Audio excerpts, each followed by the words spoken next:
नमस्कार साथियों, आज का वीडियो स्कूल योग्यता एग्जाम 2025 की कट ऑफ को लेकर दोस्तों हम चर्चा करेंगे। इस वीडियो के अंदर दोस्तों group A B C D तमाम ग्रुपों के ऊपर बातचीत करेंगे कि पेपर का लेवल किस प्रकार का था। ए ग्रुप हो चाहे बी ग्रुप हो, इनके पेपर फर्स्ट किस प्रकार के आ रहे थे, सब्जेक्ट के पेपर किस प्रकार के आ रहे थे, कट ऑफ क्या रहेगी, तमाम पॉइंट के ऊपर दोस्तों इस वीडियो के अंदर आप चर्चा करेंगे। और एक जो मेन पॉइंट हमारा ये है कि जिन अभ्यर्थियों के मिनिमम पासिंग मार्क्स नहीं बन रहे, चाहे वो पेपर फर्स्ट की बातचीत की जाए, चाहे पेपर सेकंड की बातचीत की जाए, वो अब आगे क्या करे, कौन सी वैकेंसी आएगी, कितने पद ऊपर आएगी, एग्जाम कब तक होगा, कब तक सारी प्रक्रिया पूर्ण हो जाएगी, इसके ऊपर भी बातचीत करेंगे। तो वीडियो को बिना स्किप किए दोस्तों पूरा वीडियो अवश्य देखिएगा। और यदि वीडियो पसंद आए तो दोस्तों वीडियो को लाइक और चैनल को सब्सक्राइब अवश्य करिएगा। सबसे पहले दोस्तों बातचीत करते हैं कल का जो ग्रुप ई का पेपर हुआ था।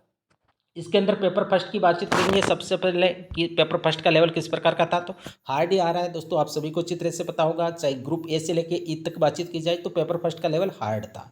यानी लगभग ये मान के चलिए कोई सा भी ग्रुप क्यों ना हो, 50% अभ्यर्थी तो दोस्तों पहले ही रेस से बाहर हो गए।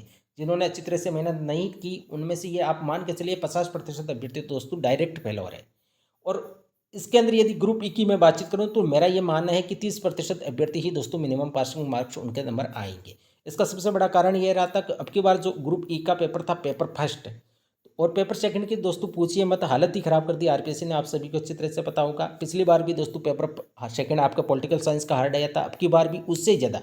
यानी इतिहास का दोस्तों सबसे हार्ड यदि पेपर की बातचीत की जाए तो पेपर सेकंड अब की बार दोस्तों इतिहास का आया था। राजनीति विज्ञान का सबसे हार्ड का मेरा हिसाब से दोस्तों आरपीएससी के अब तक जितने भी एग्जाम हुए थे उसमें से सबसे हार्ड यदि पेपर की बातचीत की जाए तो राजनीति विज्ञान का जो पेपर सेकंड हुआ था ये सबसे हार्ड है।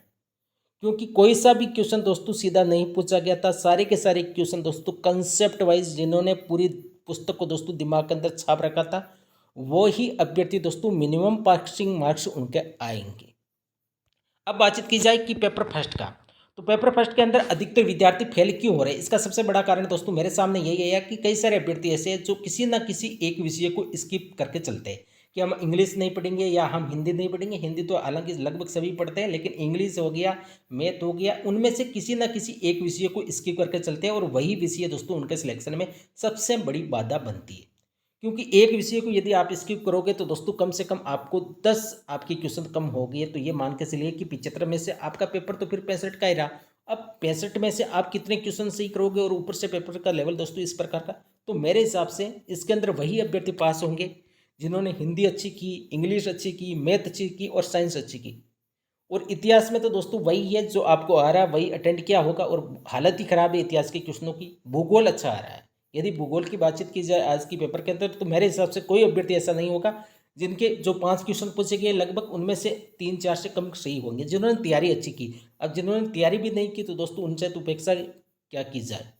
लेकिन पेपर फर्स्ट का लेवल जो पहले ग्रुप का था वही लेवल आ रहा है। लगभग मेरा ये मानना है कि 30% के आसपास जितने अभ्यर्थी एग्जाम के अंदर पार्टिसिपेट हुए उनका लगभग 30% अभ्यर्थी दोस्तों पेपर फर्स्ट के अंदर क्वालिफाई कर पाएंगे। बाकी आपके 70% अभ्यर्थी दोस्तों इसमें क्वालिफाई नहीं होंगे।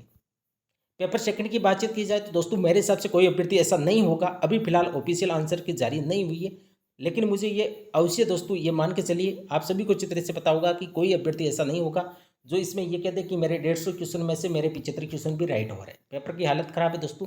यानी जो क्वेश्चन पूछे गए थे उसमें ब्लूप्रिंट का बिल्कुल भी ध्यान नहीं रखा गया था, यानी कोई सा भी क्वेश्चन ईजी नहीं था। हालांकि अब 150 क्वेश्चन आए थे उसमें से कम 15-20 क्वेश्चन तो ईजी देना चाहिए, तो बिल्कुल भी नहीं दिया।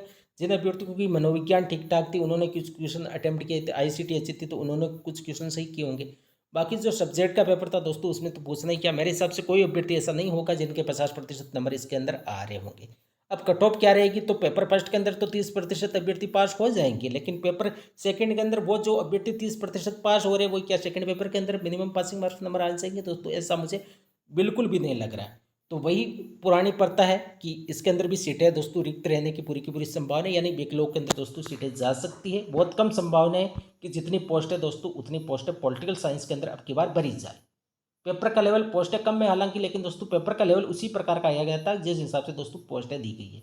यानी जो राजनीति विज्ञान का दोस्तों पेपर सेटर था वो किस हिसाब से दोस्तों किस मंशा के हिसाब से ये पेपर बनाया वो मेरे समझ से परे है। अब तक के इतिहास की यदि बातचीत की जाए तो आरपीएससी का अब तक का सबसे यदि हार्ड प्रश्न पत्र की बातचीत की जाए तो अब की बार जो सेकंड पेपर हुआ था पॉलिटिकल साइंस का वो सबसे हार्ड था।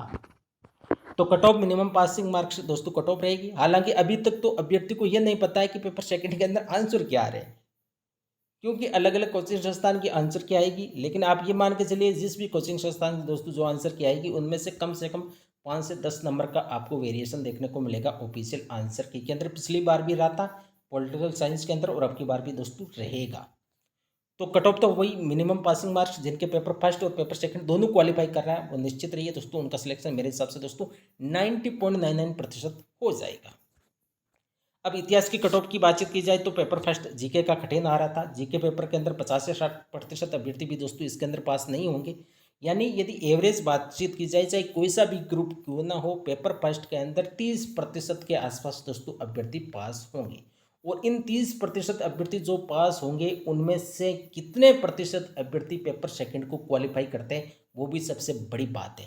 क्योंकि मैंने देखा है कि अधिकतर अभ्यर्थी जो पेपर फर्स्ट के अंदर पास हो रहे हैं वो पेपर सेकंड के अंदर उतना अच्छा स्कोर नहीं कर पा रहे, उसके अंदर भी मिनिमम पासिंग मार्क्स नहीं आएंगे। पॉलिटिकल साइंस के अंदर तो दोस्तों रेयर केस के अंदर कुछ अभ्यर्थियों के दोस्तों मिनिमम पासिंग मार्क्स आएंगे, वो भी बड़ी बात होगी। जिन भी अभ्यर्थियों को आएंगे तो उन्होंने किस प्रकार से दोस्तों तैयारी की वो भी एक अच्छा उदाहरण सामने रहेगा। अब बातचीत करें कि जीके के पेपर के अंदर 50 से 60% के आसपास दोस्तों अभ्यर्थी पास नहीं हो रहे। तो यदि इतिहास की बातचीत की जाए तो लगभग जनरल की 270 से लेकर 280 के आसपास कट ऑफ रहेगी, मेरा ये मानना है। क्योंकि पेपर फर्स्ट के अंदर 30% अभ्यर्थी पास हो रहे हैं, उनमें से 30% अभ्यर्थियों में से ये मान के चलिए कि मिनिमम पासिंग मार्क्स तो दोस्तों पेपर सेकंड के अंदर जिनका इतिहास विषय था तो लगभग के आ रहे होंगे। क्योंकि इतिहास के विषय का जो पेपर का लेवल था उतना कठिन नहीं था कि मिनिमम पासिंग मार्क्स उनके ना आए। तो मेरा ये मानना है कि 280 के आसपास जनरल, ओबीसी ईडब्ल्यूएस की 258 के आसपास, एमबीसी की 250 के आसपास, एसी की 240 से लेकर 245 के आसपास रह सकती है। और एसटी की दोनों पेपरों के अंदर यदि अलग अलग पास हो रहे हैं तो उन अभ्यर्थियों का सिलेक्शन हो सकता है। एक चीज़ मैं आपको और कंसेप्ट क्लियर कर दूं कि जो मिनिमम पासिंग मार्क्स है वो प्रत्येक पेपर के अंदर आपको अलग अलग लाने हैं, ना कि आपको कंबाइंड लाने हैं। कंबाइंड बिल्कुल भी नहीं लाने हैं। यदि पेपर फर्स्ट के अंदर आपकी जो भी कैटेगरी है और जो भी आपके मिनिमम पासिंग मार्क्स है यदि वो आपके बंद रहे तो आपका पेपर सेकंड चेक होगा, अन्यथा दोस्तों किसी भी प्रकार को आपको चयन प्रक्रिया में शामिल नहीं किया जाएगा। अब बातचीत करते हैं हिंदी की। तो हिंदी के अंदर पेपर फर्स्ट की सभी की हालत ख़राब है, पेपर सेकंड के अंदर उतना कठिन नहीं था। हालांकि पिछली बार से यदि कंपैरिजन की जाए तो हिंदी का पेपर अब की बार पिछली बार की तुलना में कठिन था, लेकिन उतना कठिन नहीं था कि मिनिमम पासिंग मार्क्स नहीं आए। जितना राजनीति विज्ञान का पेपर खराब आया था उतना खराब नहीं था। तो यदि कट ऑफ की बातचीत की जाए तो मेरा ये मानना है कि हिंदी की 300 मैक्सिमम रह सकती है। पोस्टें कम है तो दोस्तों कट ऑफ बढ़ेगी जरूर। ओबीसी की 290 के आसपास, ईडब्ल्यूएस की 270 के आसपास, एमबीसी की 260 के आसपास ये मैक्सिमम कट ऑफ है दोस्तों। इससे कम ही आपको कट ऑफ देखने को मिलेगी। और पिछली बार जो मैंने कट ऑफ का दोस्तों अनुमान आपको बताया था वो आप सभी को अच्छी तरह से पता होगा। जो अभ्यर्थी मेरे से रेगुलर जुड़े हैं लगभग सटीक रहा था। और अब की बार भी दोस्तों पूरी संभावना है कि जो मेरा आइडिया है वो लगभग सटीक रहेगा। एसटी के अंदर वही मिनिमम पासिंग मार्क्स आ रहे हैं यदि दोनों पेपरों के अंदर अलग अलग, तो आप सिलेक्शन के रेस में है। इंग्लिश का अब की बार सब्जेक्ट का पेपर इजी था नो डाउट। और आपके जो पेपर फर्स्ट हुआ था जीके वाला पेपर दोस्तों वो सेम ही लेवल आ रहा था। लगभग ये मान के चलिए कि जनरल की 290 के आसपास रह सकती है, ओबीसी की 280 के आसपास, ईडब्ल्यूएस की 270 के आसपास। ये मैक्सिमम कट ऑफ है दोस्तों, इससे कम ही आपको कट ऑफ देखने को मिलेगी। एमबीसी की 255 से लेकर 260 के आसपास, एसी की 250 से लेकर 255 के बीच में रह सकती है। और एसटी के अंदर पेपर फर्स्ट और पेपर सेकंड दोनों के अंदर यदि पास हो रहे हैं मिनिमम पासिंग मार्क्स नंबर आ रहे हैं तो आप सिलेक्शन की रेस के अंदर है। भूगोल की मैं पहले भी बता चुका हूँ, एक बार फिर मैं आपको बता दूं दोस्तों, भूगोल के अंदर सब्जेक्ट का पेपर एक प्रकार से मीडियम टू हार्ड ही मान के चलिए। पिछली बार की तुलना में आपकी बार हार्ड ही था। तो जनरल की 270 से लेकर 280 के बीच में दोस्तों कट ऑफ रह सकती है, ओबीसी की 265 से लेकर 270 के बीच में, ईडब्ल्यूएस की 255 से लेकर 260 के बीच में, एमबीसी की 245 से लेकर 250 के बीच में, और एसी की 240 से लेकर 245 के बीच में कट ऑफ रह सकती है। और एसटी के अंदर चाहे कोई सा भी ग्रुप आपका क्यों ना हो, यदि आप दोनों पेपरों के अंदर अलग अलग पास हो रहे हैं, आपके मिनिमम पासिंग मार्क्स आ रहे हैं, तो आप सिलेक्शन की रेस में। तो दोस्तों ये थी आज की वीडियो।